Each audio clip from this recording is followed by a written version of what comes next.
Hello, my name is Father Howard Giles at Jesus the Good Shepherd Anglican Church in Henderson, Nevada. Today is Saturday, June the 15th, 2019, and I'm here with Mary Giles and Sandra Simon, and we're talking about Acts with the Diocese of San Joaquin.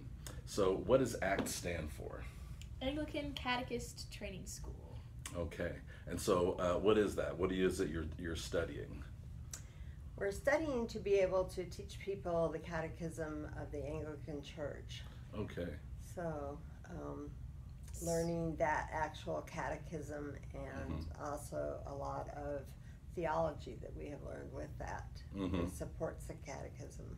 Okay, very good, very good. So you're studying to learn how to lead a catechism, how to walk people through the catechism. And more than that, it's about how to be a competent lay minister, how to minister in the Anglican community. Oh, okay.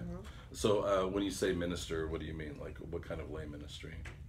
Well, we learned how to mentor people and disciple them. That was the main focus of the class. We also learned how to answer theological questions and develop our own catechism. Wow, that's pretty fantastic. So not the catechism, but how to develop like a class. The class. Right. Yes. Planning lesson plans, extracurricular material. And who do we want to present it to?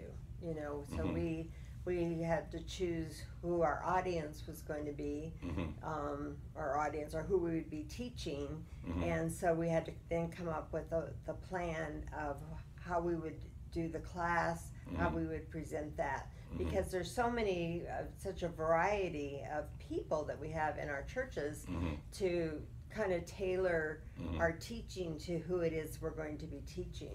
And even outside of the church, right? How would you teach to somebody that had never been in the church? So yes, because we do people that don't know the Lord, so we're starting, with the basics of learning to know the Lord and who He is, and have Him in your life, and really understanding God and the Trinity, and just walking through all of that basic information of having a relationship with the Lord. Very good, very good. So how to teach the catechism, or how to instruct people and the basics of the faith, whether they've never been in the church or whether they've been in the church for a long time, or different ages, or Or sometimes we'll have, when I did mine, I geared it toward people who were being new to being Anglicans, because I myself was new to becoming an Anglican, and I could really identify with coming from other perspectives. And then so I geared mine toward that, toward people that would be, coming new to becoming Anglicans. So maybe they already had a relationship with the Lord, but then how do we as Anglicans look at that? How do we carry that out? What do we do in our worship? So kind of, getting them familiar with being an Anglican as well is renewing. Just our practice of faith and how it is that we participate. Very good, very good. So here we are in Henderson, Nevada, several hundred miles from the nearest Anglican church, and the course was taking place in Fresno. Yes, It was in Fresno. being taught at the diocesan office. And so how were you all able to participate, since we're 500 miles from Fresno?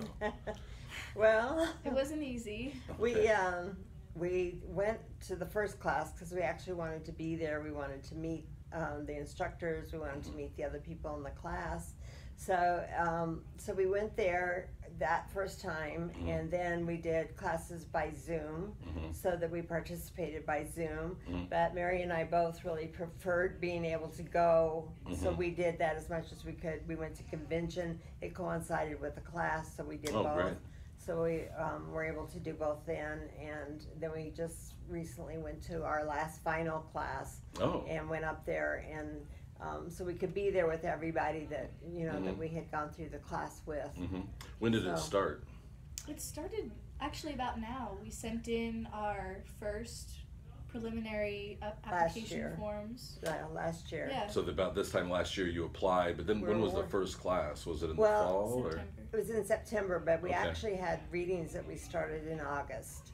So August of 2018, and now here we are in June of 2019. So it really followed kind of a classic school calendar year. Right, except we're not finished yet. Oh, okay. We still have one more test to take. Okay. And assuming that we pass that test, then we'll finally get our final acceptance. So we have one more meeting with our mentor, and then we have our final test, and then it'll be in July when we actually get our license.